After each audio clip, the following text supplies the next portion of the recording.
You look at this valley now, it's calm, peaceful, alive.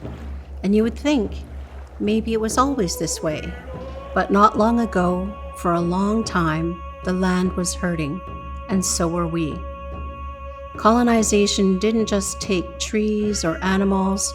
It wasn't just about logging and overhunting, it was everything. Smallpox killed more than half of our people. The Indian Act dismantled our systems. Colonization took our laws, our language, our connection to place. We were displaced. Yes, by the residential schools, then the 60s scoop.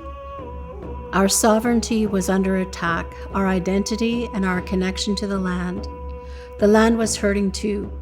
Extensive logging, industrialization, commercial whaling. Herring was hunted with dynamite.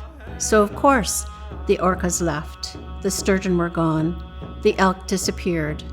And the wolves, they too left the valley. When the wolves left, it wasn't just animals going. It felt like part of our spirit had gone quiet. But we didn't forget who we were.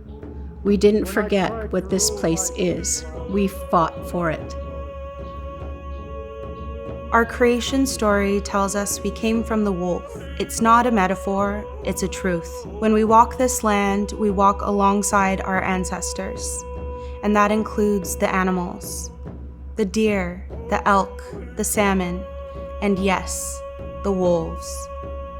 We started bringing things back piece by piece.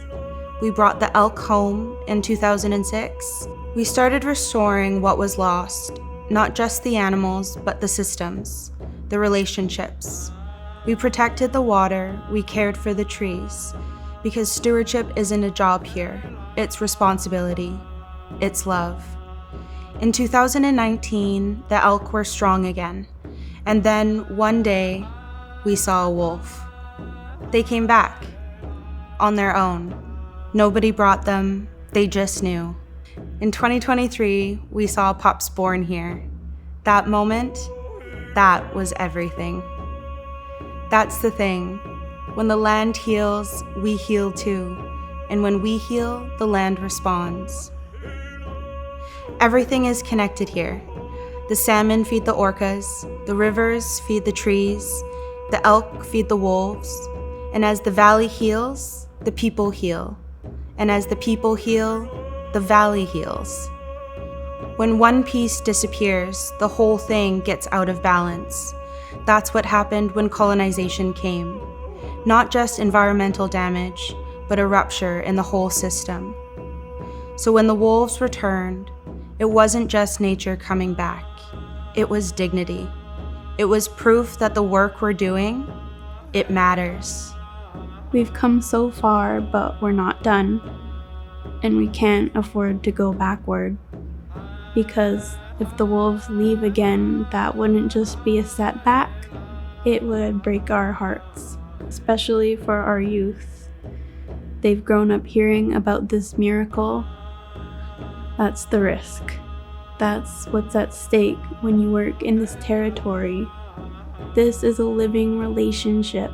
It's fragile.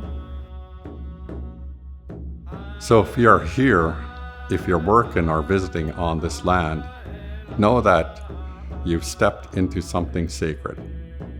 Treat it like it's your home. Walk gently. Look out for one another. Be safe. This is about healing. For the wolves, for the land, for us. The wolves have returned, and so has the balance.